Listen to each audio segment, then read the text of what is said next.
Hello, everyone. My name is Journey Walls. I'm Montana Weissner. Hi, my name is Lauren.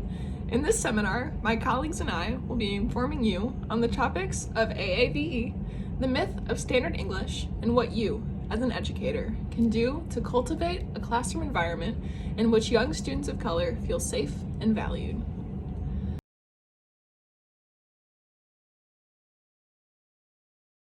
The roots of African American Vernacular English, otherwise known as AAVE, run deep.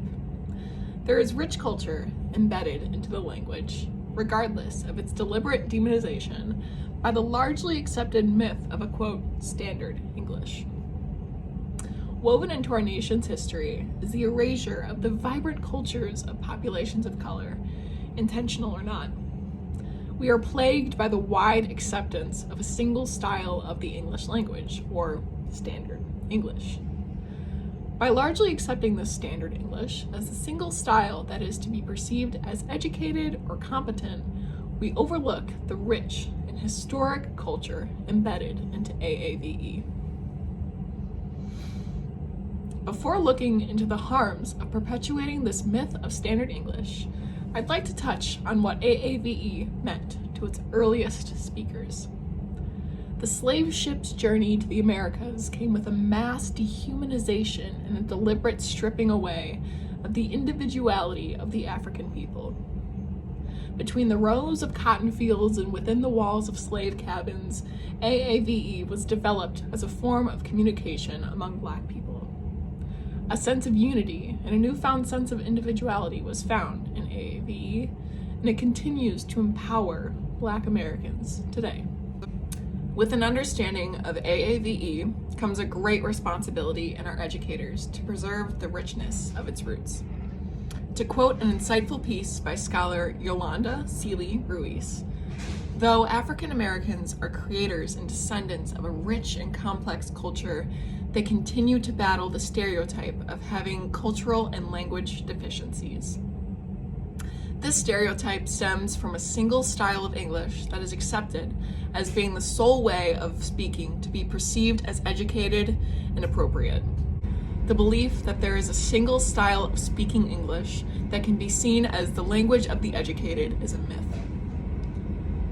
African American Vernacular English is a legitimate language with rules and structures, and it must be respected as such. In the land of the free, we must work to celebrate the languages of all of our people. As educators, we must adapt to many different backgrounds and cultures surrounding us. Our job requires us to be more than just teachers. Along with our expectation to be educators, we must maintain an open mind to be students and learn as we live in and outside of the classroom. When it comes to understanding the myth of standard English and AAVE, we must be ready to learn from our students of color, just as they learn from us.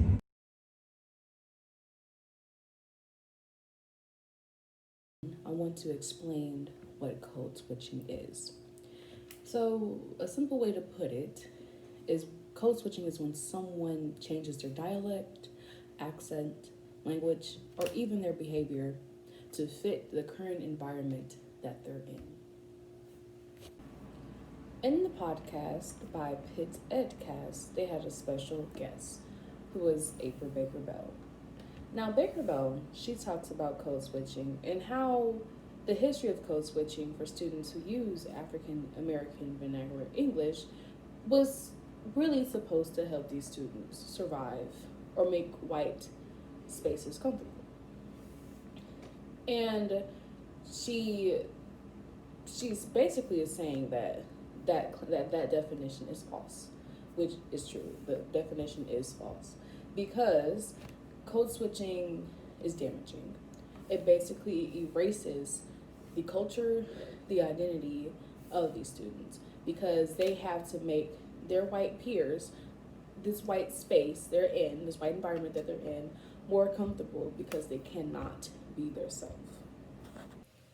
So when Black students use AAVE in the classroom and a teacher or someone says you shouldn't talk like that or that's not standardized English, that's basically teaching these students to code switch, and it's also teaching them that their language, their culture, and their identity is not valued, that is incorrect.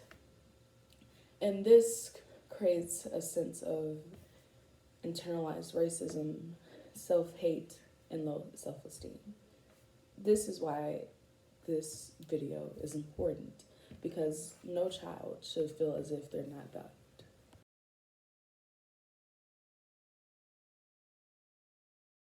And today I will be talking about the Black experiences in the classroom and why having these Black experiences in the classroom is important.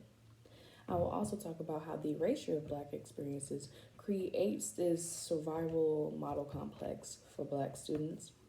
And I also want to say I will be talking about my own experiences in the classroom from K through 12 into now in higher education. I do want to say that my experiences do not reflect every Black student's experiences in the classroom. Everyone is different, and I'm not, like I said, I'm not the representative for every Black student. So first, what is the Black experience? I believe like a simple way to put it, like the Black experience is basically Black culture, which is, for example, AAVE, music, Black history, etc. However, there's one TED Talk called "The Power of the Black Experiences" by Dr. Keith Mays. He gives a great explanation of why or what is the Black experience.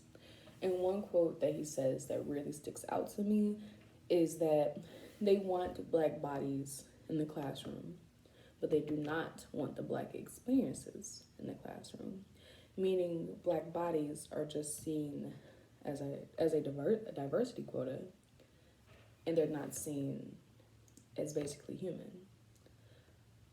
It is dehumanizing for these Black students because their bodies are basically being used to make this schooling setting to look more diverse. So when I reflect on my Black experiences in my K through 12 and higher education career, I would say that the schools that I attended were diverse. However, diversity doesn't mean anything if inclusion and creating a community to help dismantle these oppressive systems aren't included with diversity. So I'm just thinking about the curriculum, for example. I did not learn about my history in school.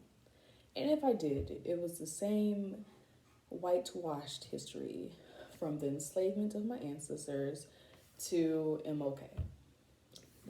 That's basically it. My teachers did not strive to create an inclusive classroom. My teachers also did not strive to help dismantle the oppressive systems placed on their Black students, especially in terms of AAVE. One story that I have was when I was in second grade. A word that I always use and still use to this day is finna, which is usually a term in AAVE that is usually seen as going to or about to. And my teacher absolutely hated hearing anyone say that word. And I'll never forget, I was talking to my teacher and I said, finna. And she made me and a few other classmates who also said the word stay in at recess and write, I'm going to blank 100 times since we kept saying finna. That right there already shows that my identity was not welcomed in this classroom.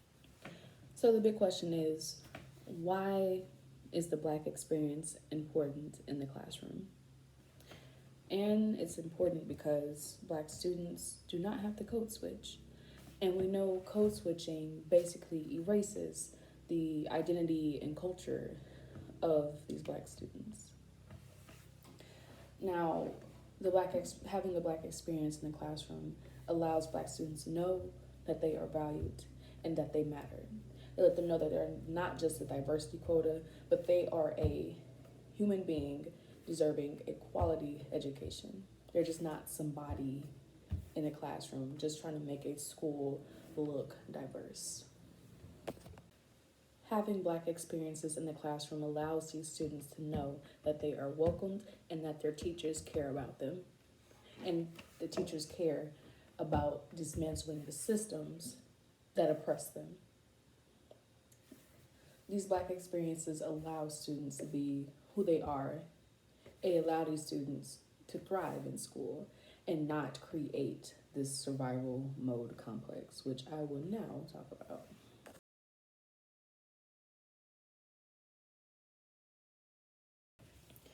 So what is this survival mode complex that I keep talking about? Well, Dr. Bettina Love, in her book, We Want to Do More Than Survive, basically explains how the education system, due to the achievement gap and education debt, creates this survival mode for Black and brown students that just keeps pushing them through this oppressive education system. The education system does not create a curriculum or environment to allow these Black brown students to basically survive in the education system. So they just push them along, keep pushing them until they get their high school degree, and that's basically it. So during this journey to getting their K through 12 education, Black students are basically still being taught this whitewashed curriculum. Their Black experiences are not included in the classroom. The teachers are still forcing this whitewashed curriculum on these Black students. The teachers are not promoting change. They're not willing to change.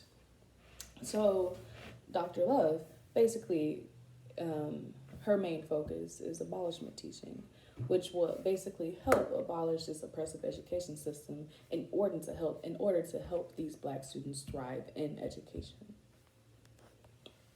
So when I reflect on my K through 12 education, even my higher ed education, I still to this day feel like I'm still just surviving and not thriving. For example, in my K through 12 education, I remember in high school when Mike Brown was murdered. And I just remember going to school the next day and was traumatized. I did not want to do work. I really just wanted to go back home and just, cry. However, my teachers didn't address anything. The students in my classroom didn't address anything. Now, all the Black students were basically in the classroom, just frozen, stunned, and unmotivated. And same with my higher education career. Over the summer, we know about George Floyd and all the other injustices Black people have faced. I took summer classes. I asked for, a break in my class. My professor wouldn't allow it. Over this past summer, I was pretty traumatized. I was shocked. I was stunned. And I hated how my professors and even my K through 12 teachers did not even allow a space for Black students to mourn or to just even talk about what's going on with our people. That right there just showed me that I have to thrive on my own, and the education system will continue to just keep pushing Black students to survive. So why does this matter? Why is it important to have these Black experiences in the classroom? Why is it important to dismantle this survival mode complex? Well, it's important because Black students matter. They deserve a quality education and they deserve to thrive. Black students should not feel ashamed or be shunned for using AAVE or other elements of their culture. Black students should not have to code switch to fit in this standardized view of education. They should not have to erase who they are. They should be able to embrace who they are. They should be able to be who they are without teachers or just the education system in general tearing them down.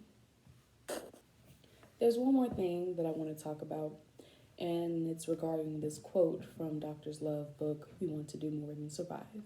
She states, Pedagogy should work in tandem with students' own knowledge of their community and grassroots organizations to push forward new ideas for social change, not to just be a tool to enhance test scores or grades. Pedagogy, regardless of its names, is useless without teachers dedicated to challenging systematic oppression with intersectional social justice. So basically, what she's saying here is that yes, you can create this diverse and inclusive classroom. However, that diversity and inclusion does not mean anything unless you work towards dismantling these oppressive systems that just makes your Black students survive and not thrive in and out of the classroom.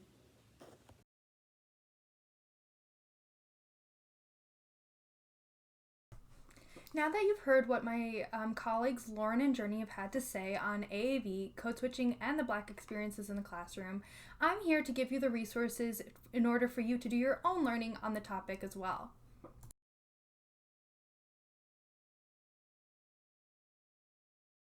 The section I'm going to talk about now are resources for you as a teacher to educate yourself on AAV. It is really important that although that we've touched on a lot of great resources and experiences for you to learn about in this video, it is also important for you as an educator to do your own outside research and effectively communicate this to your students. One of the videos that I'd like you as an educator to watch is the Lucy Lane video. I'll be linking it right here. And that is a YouTube video that shows you what a culturally competent classroom looks like. It's not perfect, and you should really take it as a model for what your classroom can look like, but it is definitely the next step away from whitewashed and standard English. After watching that video on Lucy Lane, I definitely recommend that you listen to the podcast that Journey recommended earlier by April Baker Bell. I also recommend that you follow the links in the description and read over everything that we have in there. I've linked the book, I've linked the resource in which Lauren got her information from, so all of that is in written form down below. Also, there is an activity for you to do inside of your classroom that is offered by PBS, and it offers a great resource for teachers as well to learn about the history of AAV. If you are a written or more visual learner, you can follow that and read along with that to really educate yourself. And then it also gives you a great activity to do inside of the classroom with your students. It is called Do You Speak American? And it really highlights the great points between AAV, standard English, and what we think of formal education, especially that idea that if you are inside of the classroom, you should be speaking standard American English, as we talked about code switching, as opposed to embracing AAV and what that can do for your students in the classroom. So this PBS activity really highlights how important it is to highlight your students' own speaking and how their culture is taken in the classroom.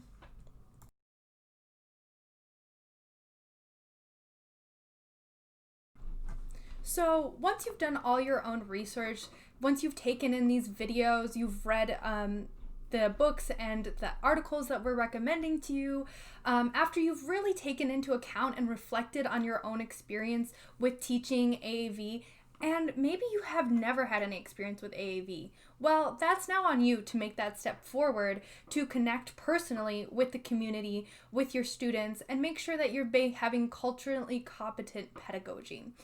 So what that means is that you are not only reading these and watching these videos, but you are interacting with the community, learning more, because these books, and as Journey said, she is not a representative of the community, just like I am not a representative of the white community. So you need to go and into these communities and learn about what your students are experiencing every day. And then once you've done that, you can implement these really awesome culturally competent activities for your students that will not only benefit them in their identity intrinsically, but also in their studies. So in the PBS activity by Do You Speak American, one of the activities actually is to analyze a Tupac song and compare how it could have been written to how it was written and why that is important, and why, even though it could have been written in standard American English, it is better for being written in a culturally sensitive way to how they speak. And then you can even expand on that by creating activities for having your kiddos to create raps, to create poems, to create culturally competent stories from their own selves. It can be a free activity for them. And so that's really great. PBS has a lot of guiding ways for you to do it if you're not super confident. But then we also have another activity resource for you that I will link here or down below in the description. And that has a lot of interesting AAV activities, except this one you have to be very critical about. And I really suggest that you look at this critically and understand why I say that, because it promotes using AAV to learn standard American English, which, as we touched on before, is completely against the purpose of supporting AAV in your classroom. This activity should not be taught so that these children can learn why AAV is bad and they need to go to standard American English. It should be used as a way to educate students who have never heard about AAV, or to educate students who use AAV on why it's important to continue using it in the classroom and why their identity matters. So I really urge you, if you are going to look at this resource, to think with a critical mindset and a very critical race theory on why you should not be teaching it in the way it is. I only link this because they have some really good activities about African American vernacular English and setting that up. But please do not take that as a way to promote standard American English in your classroom. That is absolutely not what we want to be doing here. Thanks everyone for making it to the end of this video. We are going to link everything that we talked about in the description below. So please check out all of those videos and all of the articles and the podcasts and the books, because it's very important that you go out and do your own research as well, and not just take us as the facts of the facts. Though we did try to provide you with a really good summary of why AAV is important, its history, and some resources for you to take with you into the future as an educator. Thank you to everyone who was a part of this video. Thank you to CI415 for making this video happen. We really appreciate it. And we are not affiliated with TED Talks, but we really like the intro, so that's what we did. Thanks, y'all.